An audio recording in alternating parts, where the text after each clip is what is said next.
విమోచన ఫ్రెండ్స్ ద్వారా మీ అందరికీ నా వందనాలండి.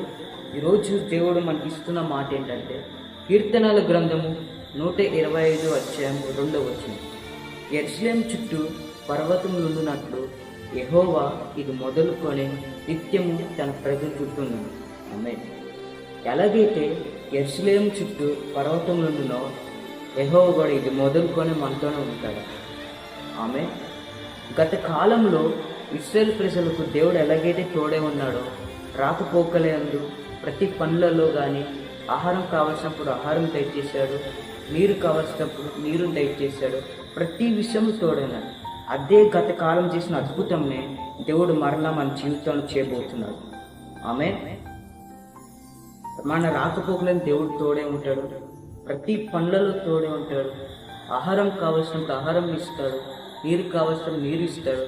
మనం మాట్లాడలేని సమయంలో ఉన్నప్పుడు దేవుడే మాట్లాడతాడు. ఆమేన్. మనం ఒక మాట చూస్తున్నట్లయితే, దేవుడే మనతో ఉన్నప్పుడు మనకి ఎందుకు భయం? మనకి నిత్యము ఆనందమే, నిత్యము ఆశీర్వాదం. రోజు దేవుని కలుగుతుంది మనకి దేవుడు మనతో ఉంటే. ఆమె ఆయన కృపని మనం విడిచిపెట్టకూడదు. ఆమె కాబట్టి దేవుని ప్రజలారా, మన విశ్వాసం కలిగి నమ్మకం కలిగి దేవుడిని ఎలాగ జీవిస్తామో ఖచ్చితంగా దేవుడు మనం విడిచిపెట్టాడు. మన దగ్గరకు వచ్చి దేవుడు హత్తుకుంటాడు.